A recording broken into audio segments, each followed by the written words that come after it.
Hello, comic book geeks, and welcome to month 10 of DC's Absolute Universe and our 10th Absolute Universe recap. Be sure to stick around until the end of the video because we are going to be doing a giveaway this month for a first printing of Absolute Batman #1. Yes. But Jay, we have so many books to get into. We have Absolute Batman, Absolute Yes. Wonder Woman, Absolute Superman. We've also got Absolute Flash, Absolute Martian Manhunter, and Absolute Green Lantern. And we're also going to be talking about Superman #28 because that's bringing in the Legion of Darkseid, which is the absolute legion of superheroes. Yes. So, without So much further going on. ado, let's jump right into Absolute Batman #10.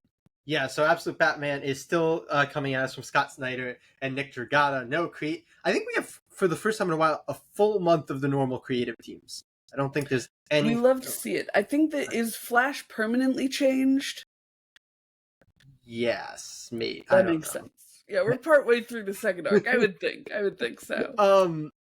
In any case, we open with Martha talking to Gordon, worried about Bruce being missing. These flashes to Martha will continue throughout the issue. She becomes increasingly concerned with Bruce being gone for longer and longer. But then we transition very quickly into Doctor's logs being given while we see Bruce, who's being referred to as Subject 27, in this very cute, empty, very Doctor-esque white room.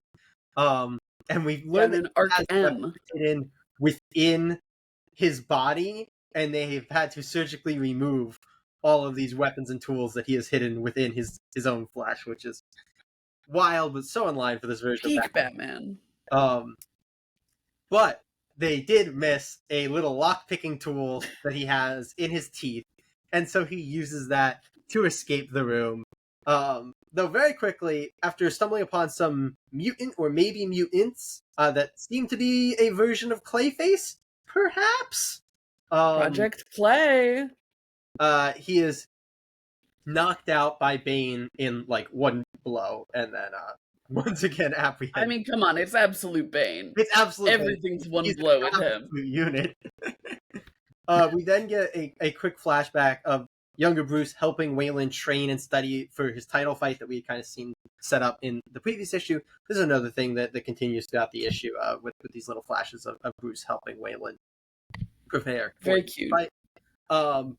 Back in the present, Bruce pretends to have completely given up, and so he stops eating, and they install a feeding tube into him, and Bruce then has yanked out his teeth to turn into spiked gauntlet, or not gauntlet, what do you call brass knuckles, essentially, like spiked claws, and he has augmented his feeding tube to shoot out his stomach acid. What the fuck? Truly insane. And then he manages to blow up his toilet to escape the room. Literally using his own piss and shit. Yeah. He gets slightly further this time before a weird tree mutant grabs him, and then one of many of these humanoid, red, creepy ghoul-looking dudes come at him, and they refer to the Green. So perhaps a little Swamp Thing action going on. They also specifically refer to that as the Isley ecosystem. So we also get the Poison Ivy. There's a lot of Batman Rogue setups in this. Yeah. But once again, Bane apprehends him without much difficulty. Here we get another one of these short Selena flashbacks that don't really do anything except remind you that she exists for her future appearance, where she's just trying to convince Bruce to help her steal, as he's focused on helping train Wayland. We're now 45 days into Bruce being insane, held in this Arkham, and he has been completely shaved. He has undergone numerous surgeries, including one to his brainstem, they mention. Terrifying, and his veins now look like they have venom running through them because there's distinct green crazy on it. Also, the veins on his back make the shape of a bat, which is very absolute Batman. I like to think that he asked for that. They were like, I know that you're undergoing this surgery, but do you want any cool designs? Well, it's just his veins, right? I don't think they I don't think that's where normal person's veins are. your veins are kind of everywhere, you know? Anyway, they then give him the bat suit as like a final test, as they refer to it. And despite some very initial reluctance that he very quickly decides against, he does put on the suit and once more attempt to escape. This time he comes across the Langstrom experiment as we keep going through, and there are a bunch of man-bat attempts, is what I'll call some of the other ones. We love man-bat attempts. And he is once more attacked by Bane. He is once more manhandled by Bane, and he is thrown into another enclosure. And out of this one comes a distinctly Killer Croc-looking fucker, except he is way more monstrous and animalistic than the normal Killer Croc. He's very dinosaur-esque, honestly. Very dinosaur-esque, not very crocodilian. No, not very crocodilian. But Killer Croc comes out, takes out Bane, and Bruce somehow recognizes him as Waylon, I guess because of like the Croc nickname being a thing, but it still feels wild to be like, this monstrous crocodile is clearly my friend that was awesome. It's the power of friendship, man. Don't question it. And then he gets on him and rides him out of there.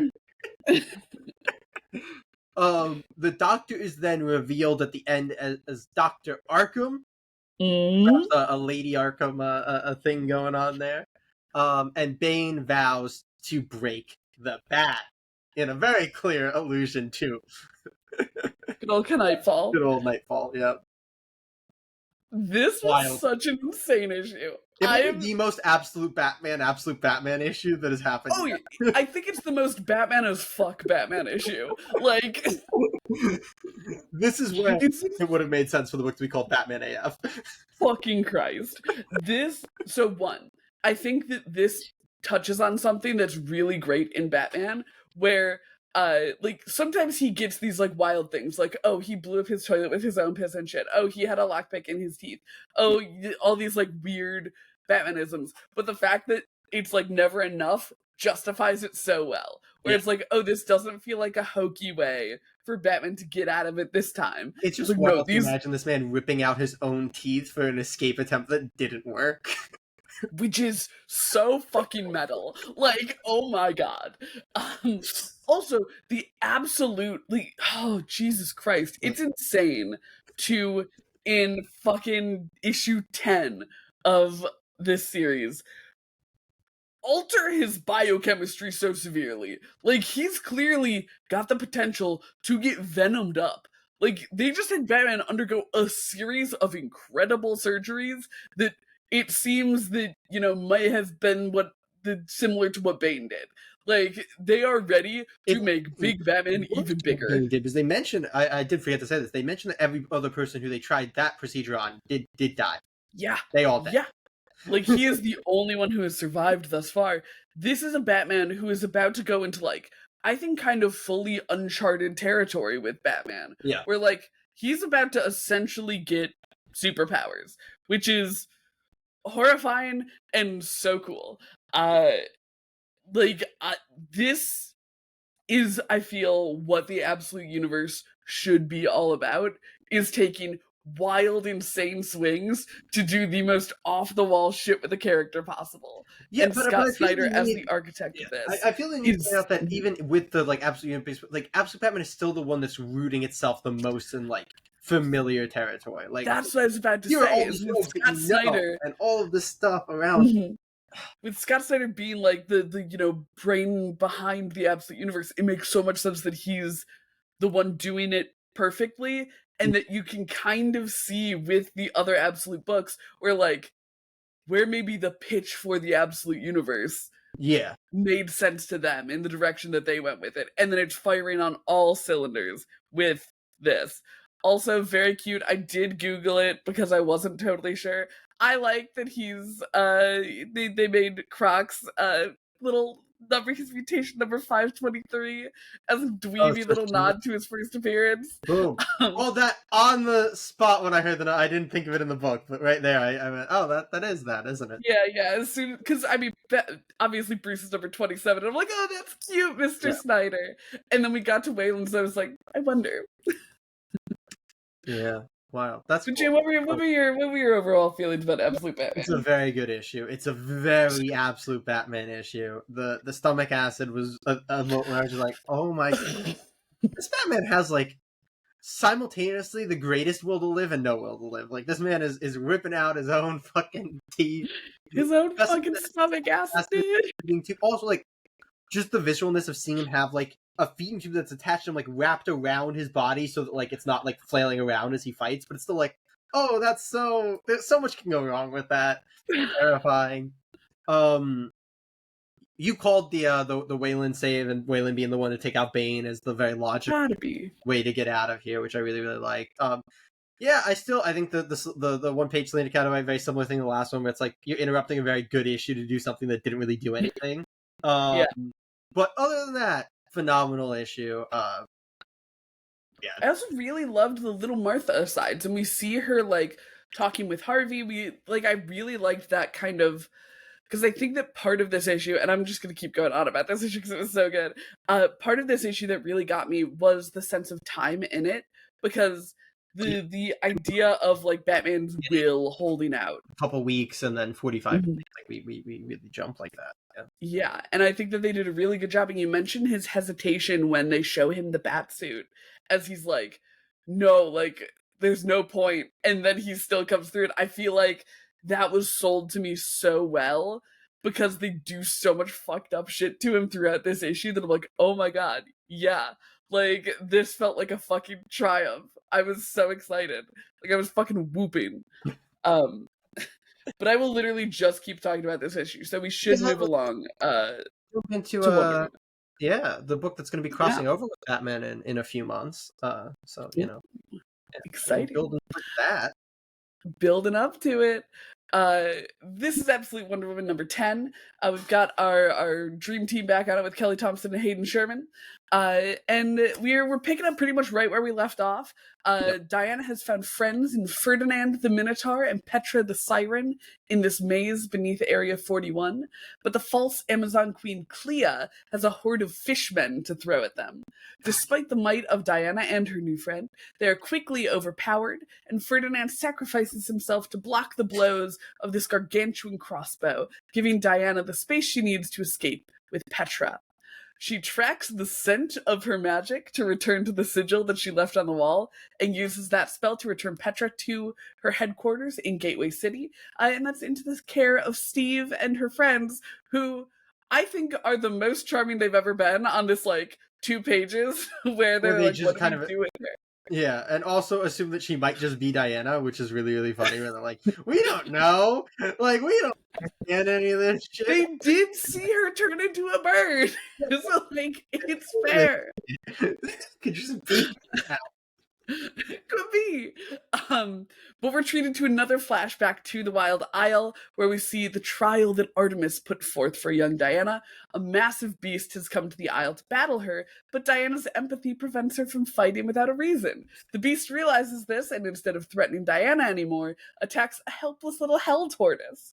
The desire to protect the innocent being brings Diana into combat, and she and the beast finally fight. Cersei finds her after the fight injured and I think pretty it seems defeated. Like the beast definitely won, but she succeeded in her mission, which was protecting the tortoise, who's now named Nico. Which is very cute. And just another animal that she has adopted. She has so many little friends. I lost it when she was going into battle, and like one of her little hell beast friends was like giving her axe. It's so cute. The flashbacks are so prime. But Cersei appeals to the goddesses as Diana heals, who crafted Diana, and we learn that she was crafted as a weapon powerful enough to take down some greater system, and wrapped in the form of a young girl so that she'd be underestimated. Back in the maze, Diana is dosed with a hallucinogen and chased back to Queen Clea, who exploits that same weakness in her that the beast did, throwing an innocent scientist into a pit so that she'll dive in after him. Once down below, Diana is left to face off against her once friend, Ferdinand, as they both seem to have fallen to the effects of this hallucinogen. Yep. So yeah, let's talk about this issue of Absolute Wonder Woman. I feel like it's in a lot of ways it exemplifies like the extremes of this series to me, which is that this flashback is phenomenal. Like it is so ridiculously good. It's the best characterization that Diana has had in this series.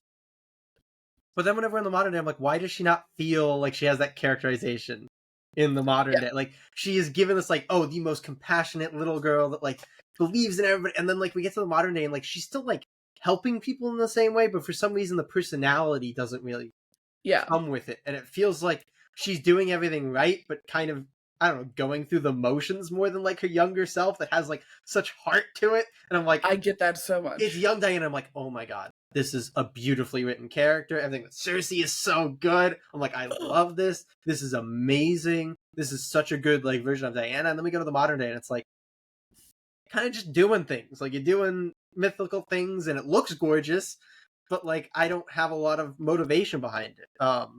But you did call out a good thing, which is that in their little encounter without Diana there, her friends did get kind of the best characterization that they got to do here. But yeah, so it's an issue that's like an issue of extremes to me, because I love the flashbacks so much in it. But the main issue, I'm just kind of like, okay.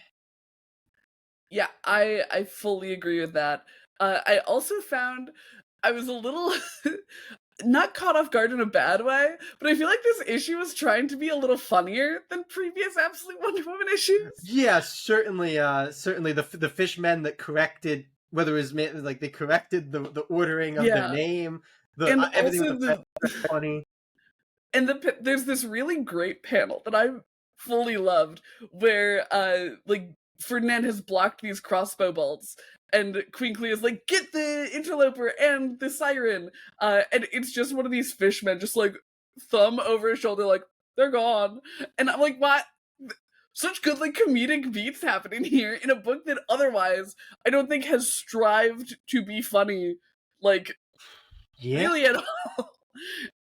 No, that's a And like, very what, good. if That's they a bit of a try to cool. go for a lighter tone in Absolute Wonder Woman going forward, I'm on board for that. Like, I feel like the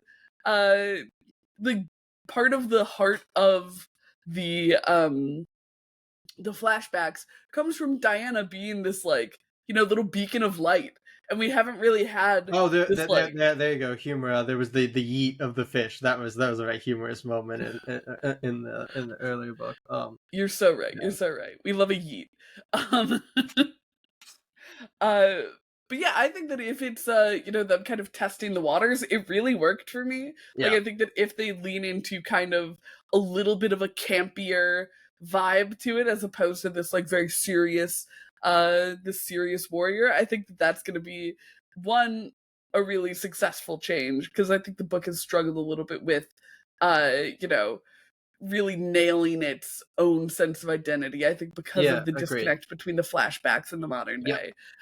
And I think leaning into the kind of sweet compassion of young Diana and I think letting that that's be the a big little one. goofier in the modern world Yeah. is gonna do wonders for that. I think that needs to be leaned in, because like that's what they're building up on like the kind of cosmic mythical side. It's like, oh, Yeah. she's just this super compassionate warrior, and then that's just not how she acts in like the majority of the book, Yeah, and so like it because doesn't there's not really work. really opportunity for her to act that Yeah. way.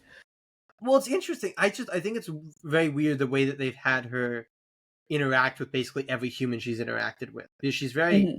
despite everything being for like a compassionate purpose, she's very hostile with most people that she like does interact, like the Yeah, soldiers. Like she doesn't come across as this like, oh, I'm just this compassionate. No, she's very much my way or the highway, which like you can still do with compassion, but it doesn't come across right in the way that they're right, characterizing her. And like that's a fine characterization too of like the, because that is kind of the more traditional Wonder Woman characterization of like, no, I don't like the way that men do things, and right, I'm gonna like put my way. But that's not really like the setup for this Diana, I feel like. right. So I'm just I think that confused you're on so right. Because like obviously there's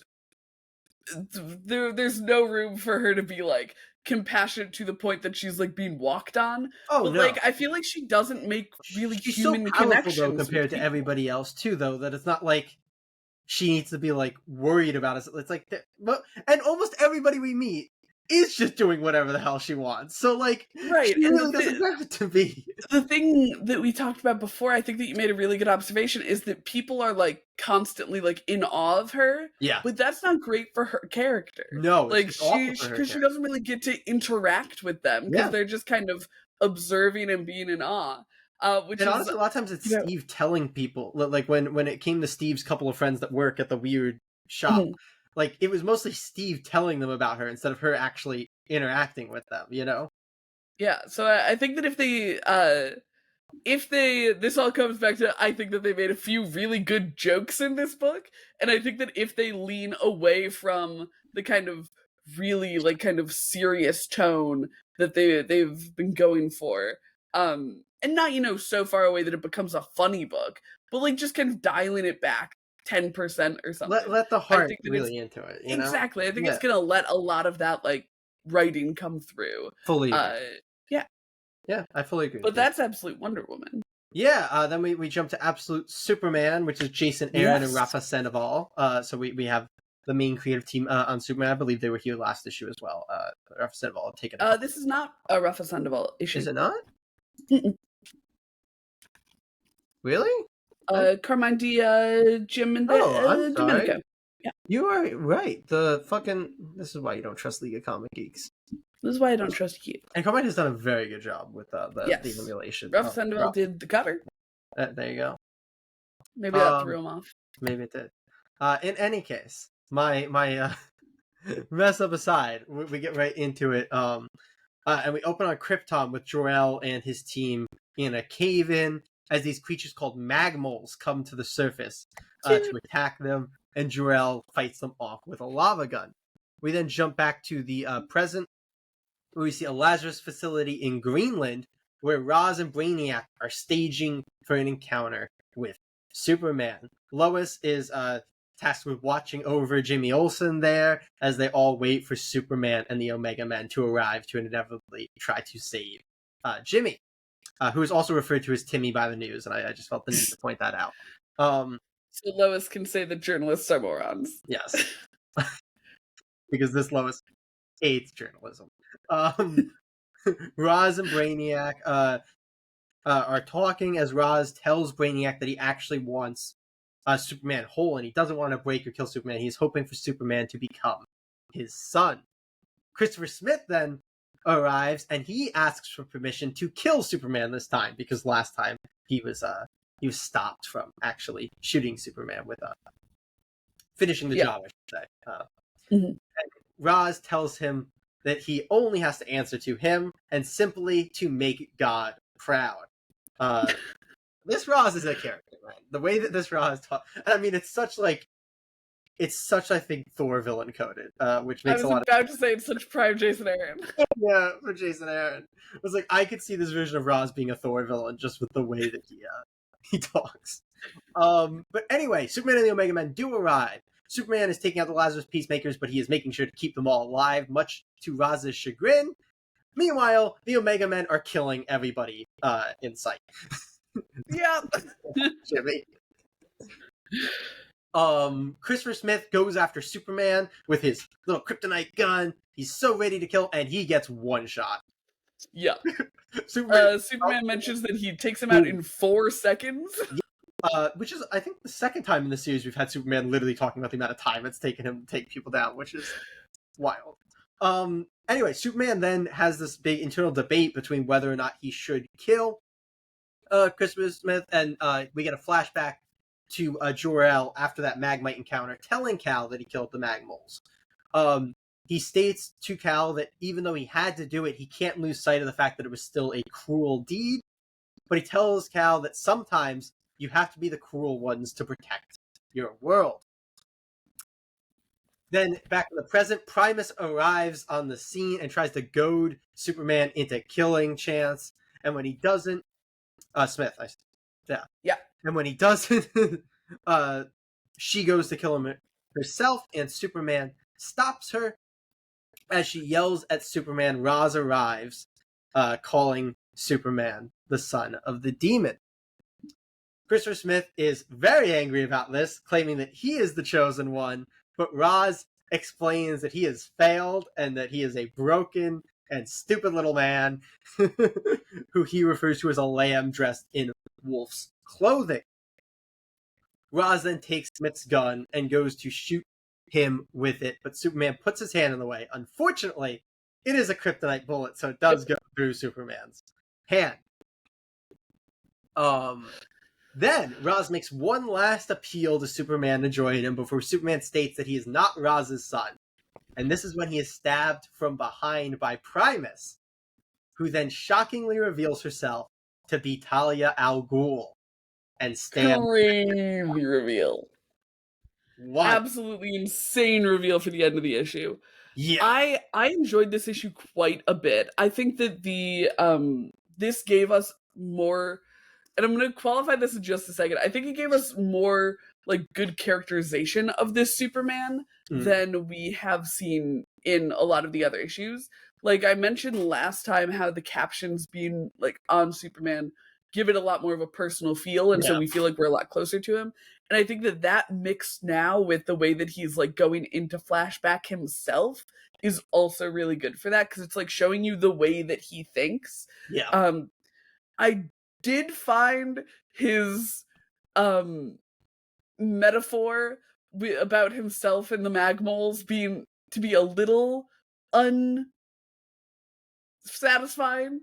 Like, he's like, I'm not the guy with the magma gun. I am the last of the Magmoles. And I'm like, so what does that mean about you? Because the Magmoles were driven up from the like mantle of Krypton by, you know, some other force, and so they started attacking and killing people. Went like mad, and then they like so it was weird. It definitely did not feel like what it was building to, and then that's where we like landed, and I was like, all right, I guess. Like, I kind of like I get it from a like larger picture thing. Or like, yeah, he's the Magmole because he was like driven from his home, and like he's doing these things and he's being attacked by lava guns.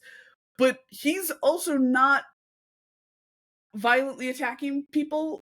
Like and like the Magmole, it's not like the Magmoles were you know, given some grand meaning in Krypton. It's like, okay, it's, even though you had to kill them, it wasn't the right thing to do. Like it's never the right thing to do to kill people, was Jor-El's thing. Or to kill Magmoles.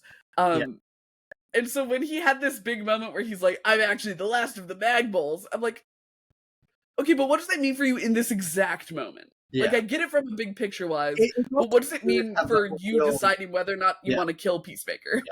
And like that is like the resolution, but it's very weird to have the build to be like, sometimes you have to be cruel to protect your planet, and then just switch to Superman being like, yep, and so that means that I can't kill Christopher Smith, and it's like 1 + 1 = 6. Okay, got it.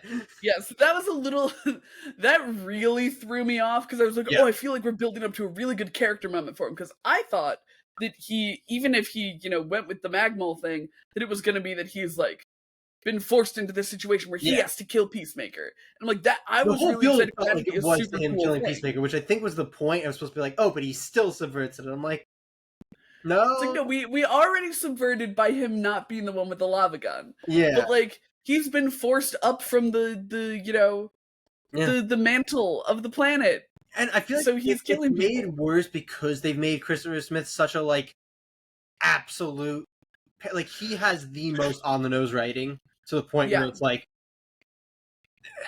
just kill him with that. Like, you are making him such a like detestable character, and you're like lumping everything on there so hard, and it's like just to the point where I'm like, wow, Raish, what a hero move to kill Peacemaker. Yeah, exactly. But yeah, like, I feel like that's still my thing with Absolute Superman. I feel like, and this is like a Jason Aaron thing in general, but I feel like in a lot of books he does a little bit better, like smoothing out the things.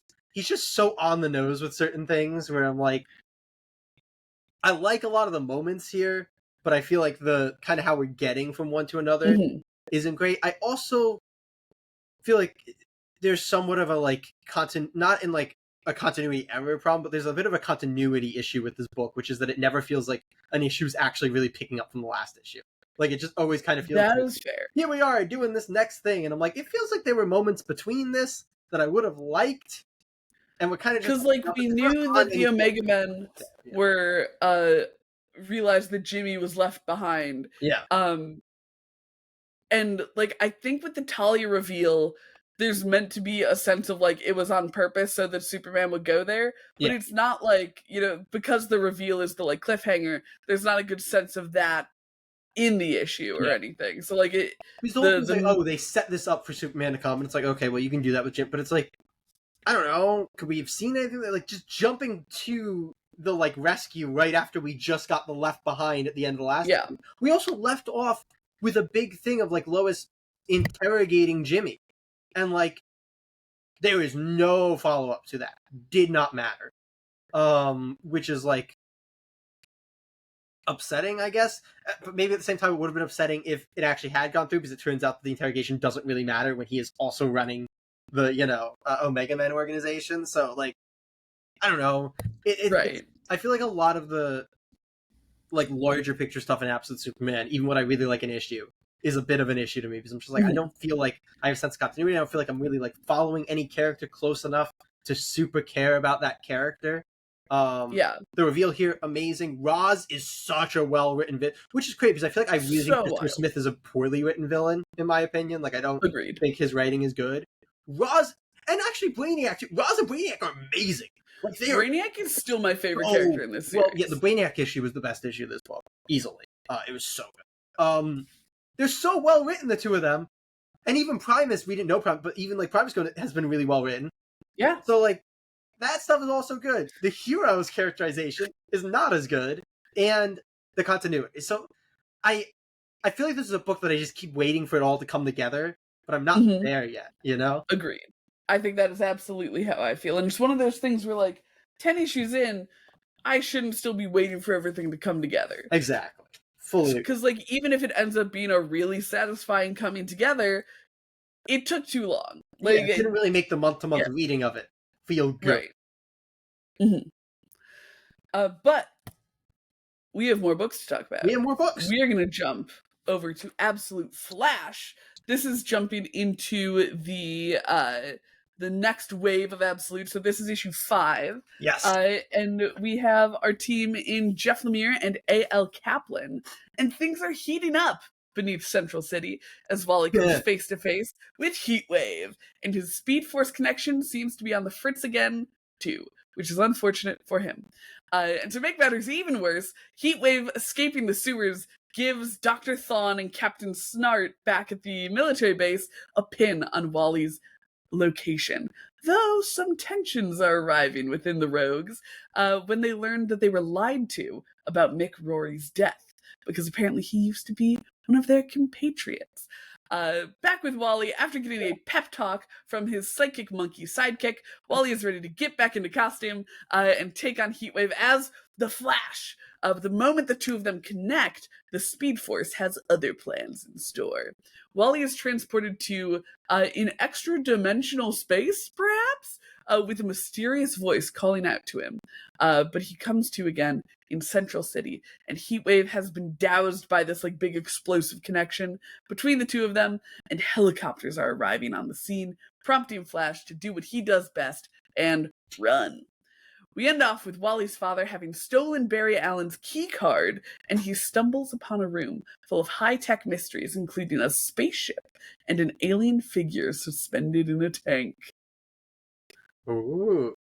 Yeah. So Absolute Flash, yet again, not packing a lot into its issues. No, I think we had said last month's issue had kind of done a little bit better of a job of actually doing a decent amount of things. This one is a little bit more back to the like previous format of like, okay, we kind of get like an encounter as the whole issue. That being said, I still really do like the direction of this. Me too.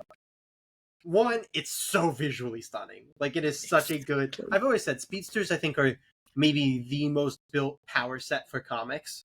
Like, it is just such a perfect power set to look phenomenal on the page. But this book does such a good job of doing like unique things with it that make it super visually interested.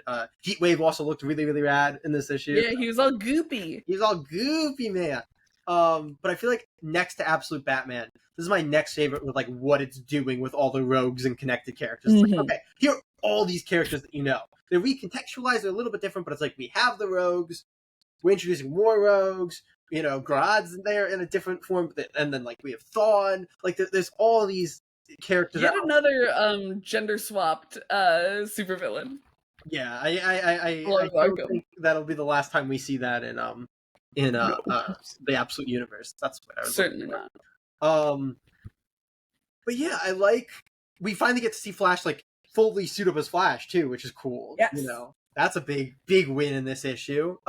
Yeah, I think we could do for doing a little bit more like movement, maybe especially on the civilian side. Now that we have a bit of a civilian side, we get kind of a development there in this issue with Ralph kind of learning, I guess, Barry's. It's not really a secret identity because like he has it normally, but he's not really a superhero yet. He's going to be in the inner circle. Yes. So that's a huge development. But yeah, I feel like we could do a little bit more on the civilian side, but otherwise, I really like Absolute Flash. I think it's just a really like good read. It's a little bit paced differently than the other books, but honestly, that helps it, I think, stand out as like its own book in the. Because we talked about it at the when we read the first issue as well, that it feels a lot different from the other Absolute books. In a lot of ways, the pacing is one of them. The tone of it is also another one. Like, it doesn't feel nearly as like dark. And that's kind of what I'm talking about with Absolute Wonder Woman, where I'm like, I feel like it could stand to be a little lighter. Yeah. Fully agree. And I would love to see that. Yeah. But yeah, the art is just absolutely gorgeous. It's so good. Like, it's always fun to see. And I'm also such a fan of this Flash costume. I feel like it looks so cool. Rad costume. It's so good. And like the in-universe context of it being like that, like kind of research is really, really cool. I like that. Yeah. I'm super excited by the idea of this like cosmic hand reaching out. Yeah. I'm hoping, because I feel like, you know, anytime you get something intradimensional in DC, it often has like a speedster flair to it. I'm hoping it's not that. So I'm like hoping that it's not, you know, Barry from our universe reaching out to him. I'm really hoping for like a kind of Speed Force Ghost Barry from this universe trying to help. That's what I've got my fingers crossed. For Barry from this universe is I think a bigger part of the book than maybe you would have initially because he keeps kind of coming around. There's a lot there. Sure does. I don't think we're done with that, but I'm also very intrigued by the aliens. Do you have any idea what that could be? No, I was really racking my brain on that, honestly. Same. I probably could have done a little goog, but I didn't feel like I want to do a little goog. Yeah. I feel like I'm ready to be surprised. That's fair. But I think that was so much of my thought process. Because like for certain things where I'm like, I feel like I'm supposed to know this, so I'm gonna do a little goog. Whereas this was one I'm like, maybe it's supposed to be a little bit more abstract. Because like I was also wondering if I'm supposed to recognize the spaceship. But I don't recognize the ship. I don't recognize any of it. Me either. But yeah, I was which has me very excited. But I was like, I don't know that there's any like super Flash centric aliens. You know, like I feel like a lot of rogues have like a lot of heroes have rogues that are aliens. Mm-hmm. Like Flash, despite his absolutely massive and iconic rogues gallery, I'm not sure that he has aliens in there. Interesting. My thought. Yeah. And this was a kind of random aside thought. I'm wondering if this is how we're going to bridge into Martian Manhunter Volume 2. Ooh. Like, Flash had its little first 3-issue arc, or whatever it was, 2 or 3 issues. 3. And then got into this arc. And, you know, it could be that they were like, okay, we have kind of a little bit of room to do this here. And, you know, with the success of Martian Manhunter, they extended it. So it's like, maybe they're trying to, you know... Maybe. I have no idea.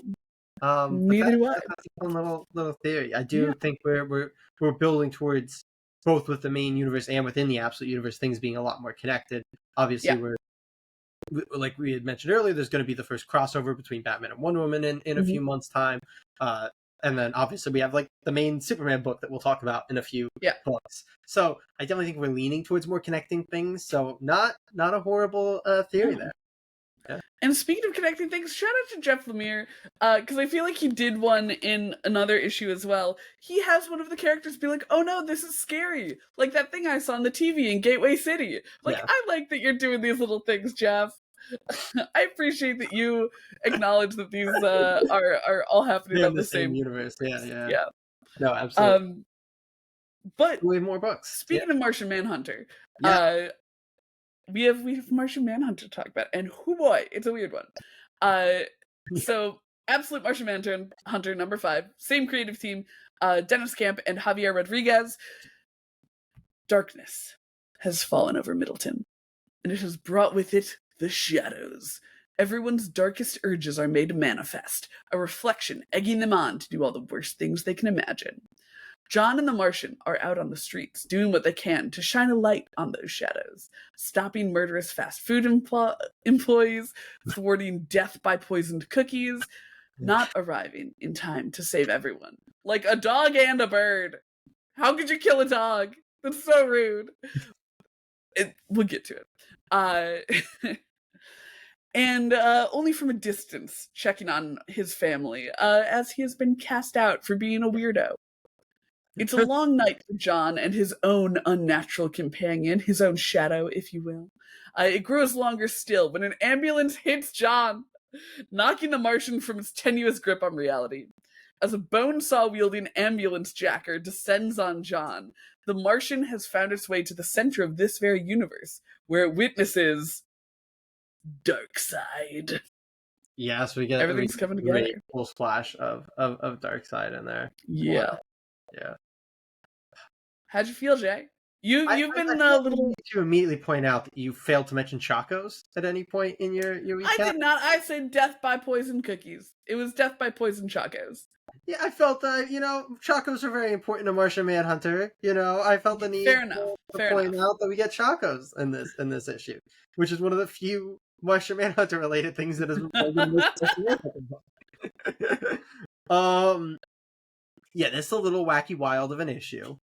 I will say, despite it being maybe like the wildest one to hear about, it might actually be the most like normally like paced story wise out of any of the issues. Like I would it's agree. much more like, okay, here's the situation. We see character going through situation. Like Martian Manhunter has not done that in many of its issues. Mm-hmm. So I appreciate that to some extent. Me too. That was nice. It is wild, and I mean, this is 5, so we are wrapping with the next issue. What was going to be the series initially. Yeah. Obviously, now they are going to do more. But I think that's an interesting thing to be in, like, the penultimate issue of the original run. Yeah. Because it means I think we're due some answers, unless they had time to pivot and not give us answers in issue 6. I feel like we're going to get answers. Like, the fact that Darkseid is here feels like we're going to get answers. One more thing. That's a wild thing to me, too, though. If this was originally supposed to be, like, a mini, why would you put the big universe thing in issue 5 of the book that you thought wasn't going to have good enough sales by issue 5 and 6 to justify more of the book? Maybe as a way to get people to buy it. Maybe. Yeah, I still am not super sold on the Martian Manhunter of it all, but from the, like, actual issue standpoint, I thought this was a very, very good issue. Yeah, it's mostly, I mean, artwork, incredible. We've talked about it in every single issue of Martian Manhunter. I feel the need to harp on that.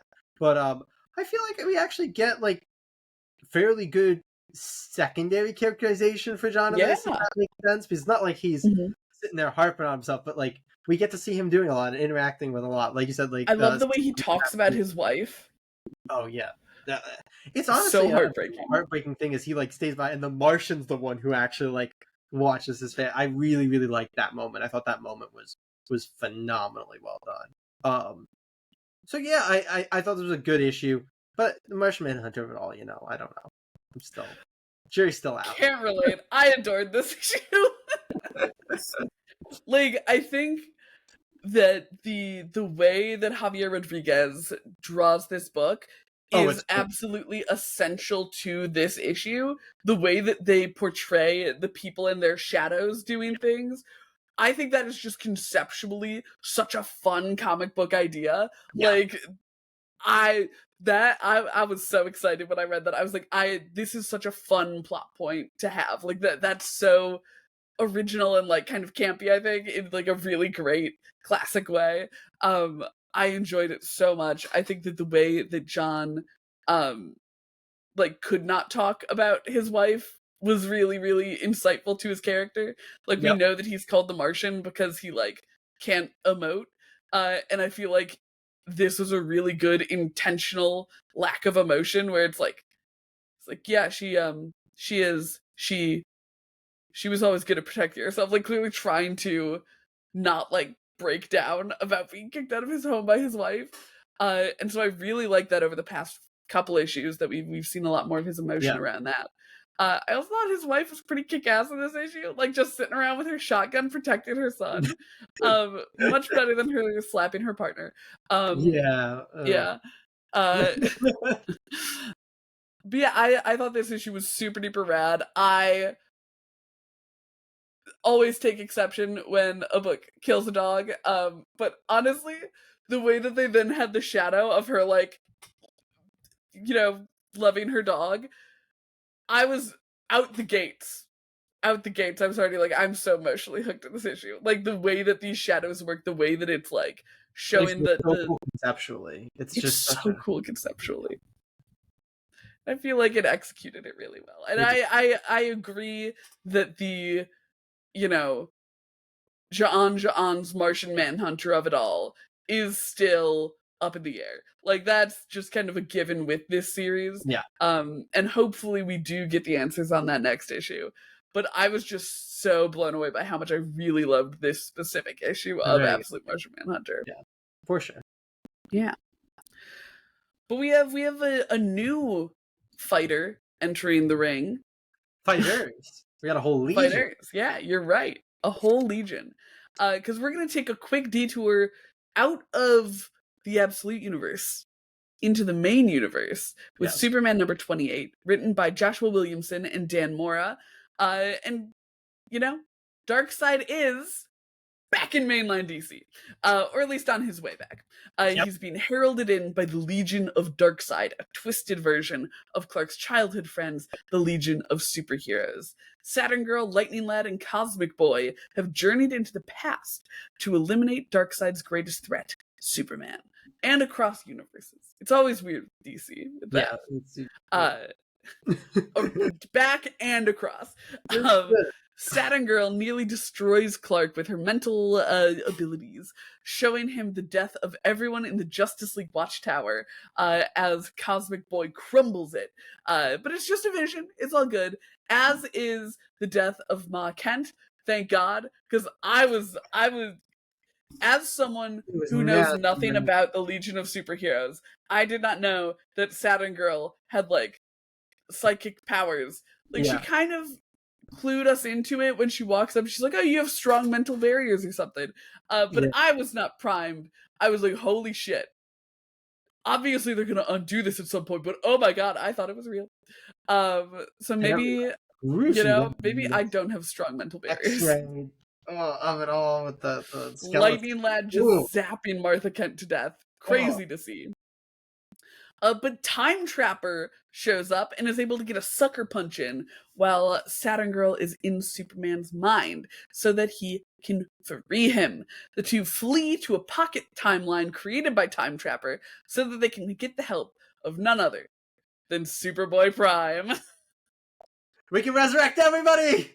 Everybody! Come back! All we have to do is have Superboy Prime kick the fabric of reality this time. And it'll be fine. It'll be fine. So wild. Superboy Prime. Superman. Not what you tend to expect at the end of a book. Superboy Prime calling Superman a fart. Yeah. Well, he is kind of. I liked it. I'm not gonna lie. I thought it was fun. No, there's a lot going on here, but also not a ton plot. I mean, I guess. The way that happens with any issue of a comic where someone's like getting tricked mentally is like a lot happens, but none of it matters because it's like Yeah. No, that's a good way to put it. But yeah, we get Darkseid's Legion here, I believe, for the first time since the DC All-In special. This carried actually very well out of the Summer of Superman book, so I'm glad that we read that, and I'm glad that, like, because I believe issues of Superman have come out since then, but I'm glad that the one that they told you, like, this is where this starts, does go very well out of that, so it's a very, like, smooth reading experience. I did like Ma Kent in this and Superman's interaction. I thought that was very well done. But yeah, the Legion, I kind of want a little bit more on them, which absolutely can happen later. So I'm not saying, but it is very much a thing of, like, this is alternate universe evil Legion with Darkseid. Like, I feel like there's a lot there that I kind of want to know why or how or what. But other than that, I do think this is a very cool issue. Again, it's like you said, a lot happens, but none of it matters. It looks super rad, so that's nice. Dan Mora! Yeah, I mean, that's what happens to Dan Mora. And then we're left off on Superboy Prime, which is a really big thing, you know? Like, anytime Superboy Prime is kind of pulled in, it's a really big thing. It's a recession indicator. Yeah. I think it's one of the few characters DC has had some restraint with, you know, like, in terms of not just starting to shove, you know, them in everything once they become kind of a popular version of a character. You know, like the Batman Who Laughs has been in, the Batman Who Laughs probably been in more the last 5 years than Superboy Prime has been in since he was introduced. You know, which is like crazy. So having get ready, Superboy Prime is coming to Fortnite. Immediately makes it feel like this is a big multiversal deal, which I think is what DC wants, because they're kind of crossing now. Now, we can have conversations about whether it's too soon to do all the crossover stuff with the Absolute Universe. But in terms of setting it up, I feel like having our Heralds of Darkseid interact with our main Superman is a really good way, and then leading into a Superboy Prime reveal is a really rad way to kind of set it up. So, fully agree. Execution, very good. Decision to do it right now, maybe questionable. Yeah, like, it's so rough, because when the Absolute Universe is doing so well, you, like, don't want to mess with it, right? Like, it's such a game changer thing to go from it being its own kind of, like, pocket universe to it ending up multiversal, especially if that stuff in Absolute Martian Manhunter and or Absolute Flash ends up being, like, a multiversal connection thing. Yeah. Like, you don't want that. I feel like the best case scenario is if Darkseid just goes back to main universe and it doesn't involve the heroes of the Absolute Universe. Because again, like, I think the difference there is, they were never their own pocket. They were always, like, conceived to be connected. Right. Like, the issue that introduced them literally is like I think it shows Darkseid went here and he did this as well. And we had was it in the Summer of Superman special where we had, like, the Mirror Master crossover thing? Oh yeah, I forgot about that. Yeah. So, like, we've had all these little things, and it's kind of always there. So I mean, yes, but on the Absolute side, it's been completely insular. Yeah, but I think the point is, like, I don't think the Absolute Universe was ever going to be insular. Right. So, yeah. At least, like, they, in theory, have been planning for this the whole time, and it's not like, oh, let's force a crossover on this. So at least it's kind of set up to be that. But yeah, I think there is the question of, like, well, maybe it would have been rad for them to just exist on their own for a while instead of this. So there's lots there. But yeah. But I want to touch on what you, or dive more into what you said, which is the interaction between Clark and Martha Kent. So good in this. Oh, like, yeah, it's really, really well done. I am really, for no reason, incredibly persnickety about how the Kents are portrayed. I don't know what it is. It's, like, my pet peeve when they're not done super well. And I'm like, this is a Martha who, one, feels super, like, chill with having an alien son, which you love. Like, it's so everyday to her. Like, she brings up, she's like, yeah, when you brought home the Legion ring for the first time and you said that you would, like, travel across the time stream, it's Wednesday. Like, she's super chill and really cute about that. And she offers such good, like, kind of homely advice. Like, the fact that she turns superhero concerns into human concerns is so good. Like, she's like, oh, you're worried about your friends in the Legion of Superheroes? Well, you guys are good friends. When you go there, it'll be like a day hasn't even passed. Like, God damn it, what good setup. I do really need to point out that did like get my one gripe in this issue, which is that they kind of treat the Legion like it's the same Legion, despite the fact that it's an alternate universe Legion. Yeah. Which is a little weird. It's a 'Cause little I funky feel like if you just read this issue, you would think Darkseid came here and corrupted this world's Legion. Whereas that's not what happened. It's that the Legion came from the other world. I'm still like a little head wrap around it where I'm like, oh, what the fuck is happening?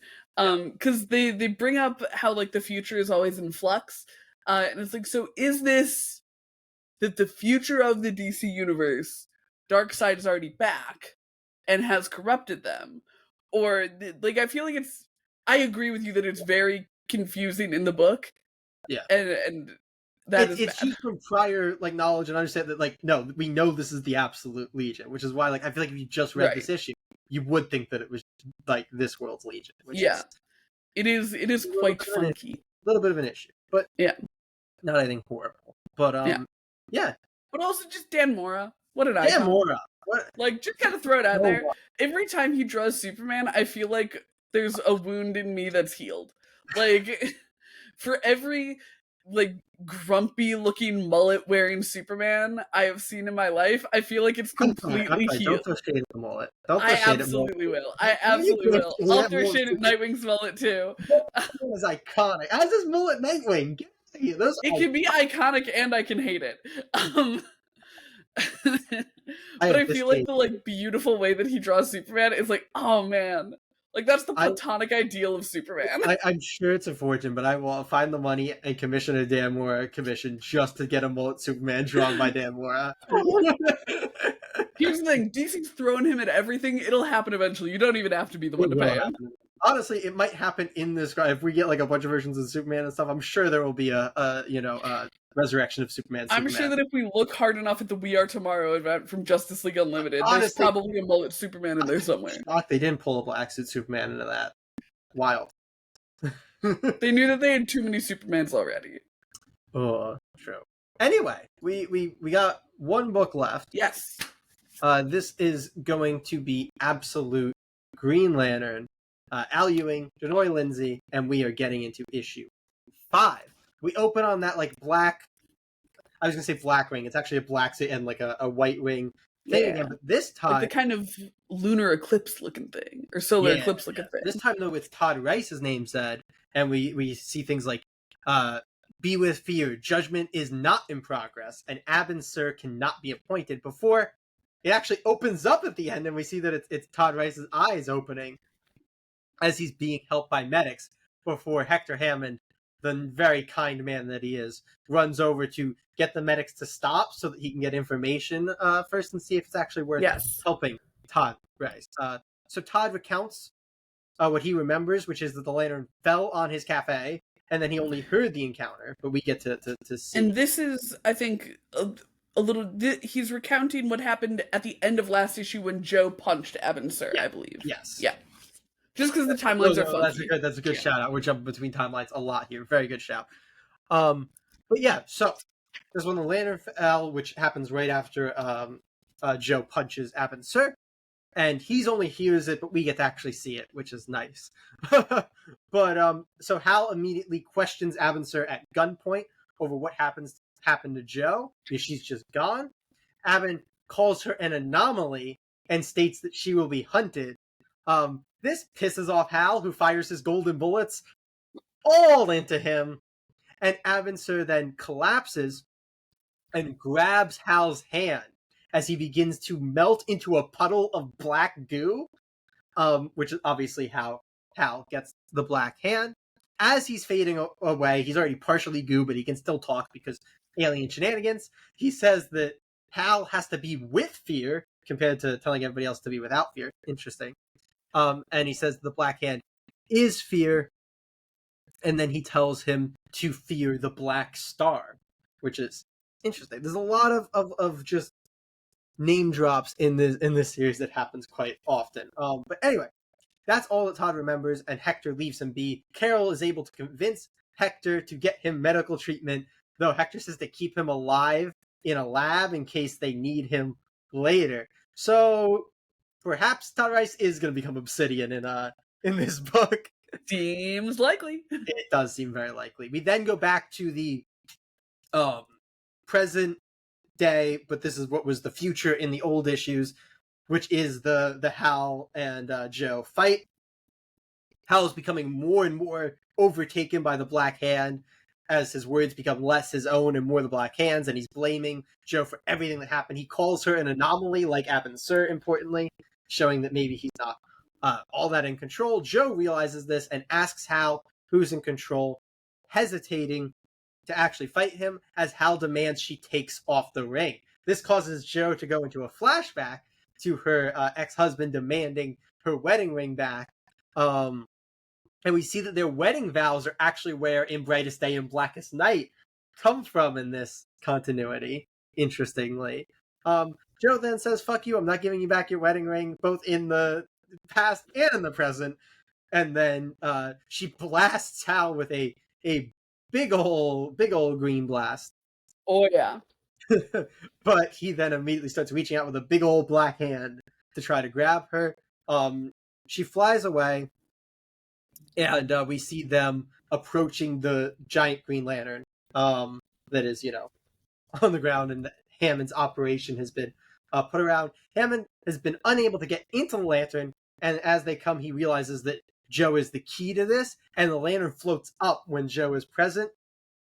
And Joe is able to grab onto Hal and kind of yank them both into the lantern. And as this happens, a voice calls out both of their names. We see them turned into this like spirit form in a black void again with that white ring. And John Stewart sits before them saying to be without fear. Hal's spirit all in black, Joe's spirit all in green, and John's, interestingly, in gold. Oh. I guess you could say yellow too. I thought it was gold because gold is the thing in this world, but you could say yellow. That is very fair. Yeah. Very funky. Inside the lantern, as if he is the impurity now in this Mm-hmm. which is an interesting way to go about it. It is. Also, his hair has turned white, which isn't super relevant, but looked rad. And his goatee. It looks so rad. His hair. Yeah, I think it's important. He's got a goatee. Yeah, he's got a sick goatee. I have really been coming around on Absolute Green Lantern. I think last issue into this issue has really done a lot of work to make this book a lot more interesting. Yeah. It was super slow and confusing at the start, but it's really come together. I think this is a one where I feel weirdly similarly to you, and I think that you feel the same way about the Martian Manhunter book, where it's like, okay, I'm not quite seeing the the Hal Green Lantern of it all is a little weird to me still. Yeah. I will say, at least I feel like this one is being like every issue we're getting more and more like Green Lantern related things in this compared to which is kind of but what's happening with Hal is still a little weird to me, where I'm like, okay, I think this feels a little based on the ending of this issue. It feels like maybe we're my thought is that the Black Hand is going to transfer to the other guy. Hector? No. Which the one he took. Oh, Todd Rice? Obsidian, yeah. Yeah. Because Hector mentions that he has some black goop. Yeah, the black goo that was the pile that Abin melted. Yeah. So I think he's gonna become our like antagonist Black Hand. I can see that for sure. And what ends up becoming of Hal, who knows if he like learns to control it or becomes a Green Lantern in his own right or whatever. But yeah, I think one of the big things in this for me has been the art. I actually really like the art. I feel like if you were to show me this art, it'd be like, this is going to be the art for a Green Lantern book. I'd be like, I don't know about that. But I think that they've really sold themselves on it. Like I think that it really works in this specific book. And so I've really come to enjoy it. And it reminds me a little bit of Absolute Superman, where when it started, I was like, least favorite. And now it's like, oh, I'm actually looking forward to this book every month.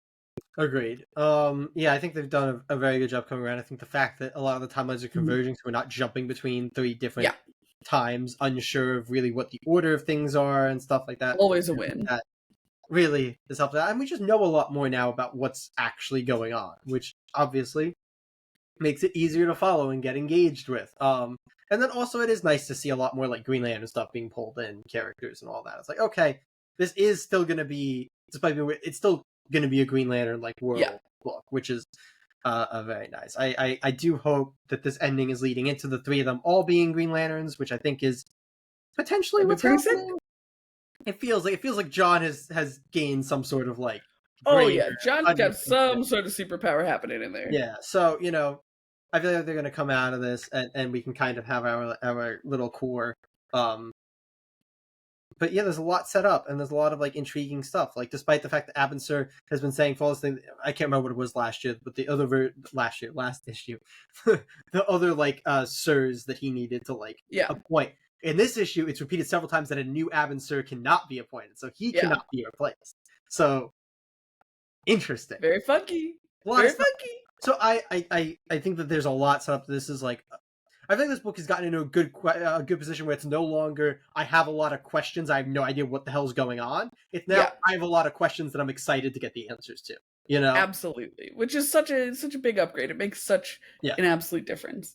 But Jane, do Yeah. you have a pull list rec from this batch of absolute books?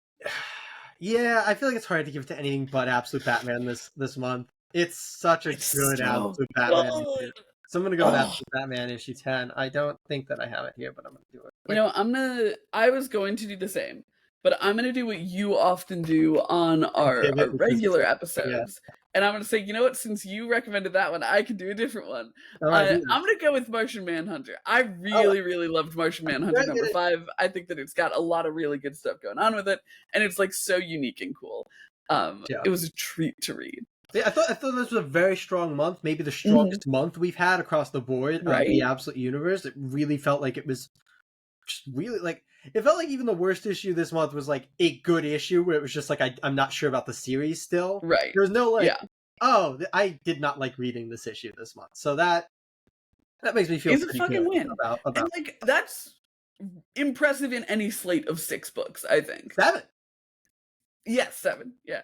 Uh but I don't think there's a world in which, 6 books are being released and you like every single one of them Yeah, every month. it's Like very, that's such a yeah, tall order. absolutely. So, Because you have different tastes and all that kind of stuff. exactly. But A good month. we have kind of the big thing for anybody who is Yes. still listening. We're going to reveal to you how you can potentially win your own copy of Absolute Batman Yes. issue 1. We have the Wes Craig B cover variant. It's a first printing. Beautiful cover. And as you may have seen, it has the A cover on the inside as well for that sweet Yeah. Dragato art. If you want to enter to win this issue, make sure you are subscribed to the Script Heroes Pod YouTube channel. Make sure that you comment on this video, the Absolute Universe Month 10 video, and any other Absolute Universe video that you comment on, we will add an additional entry for you to win. Yeah, which means you rack up to 10 entries, Which is really juice your odds. Yeah. Yeah. Also, be sure that you like this video. If this video gets to 10 likes, we are going to do a giveaway next month for Absolute Wonder Woman number 1. That's the A cover there by Hayden Sherman. You could also And if it keep gets going. if it gets to 25 likes, we're gonna double it up and do Yeah. Absolute Wonder Woman and Absolute Superman. So be sure to hit like, share the video, get your comments in so you can get your chances in, and be on the lookout. We have an interview with Dan Waters coming up, the current writer of Nightwing, my number 1 writer of 2024. And we are going to be doing another giveaway for his first trade on the Nightwing book, On With the Show. So be sure to tune in for that and more. As always, we have a new episode coming out this Wednesday with our regular pull list Rex in it. And keep an eye out for even more bonus episodes to come. So that's all we have for you all this week. So hopefully we'll see you next week. Comic Geeks.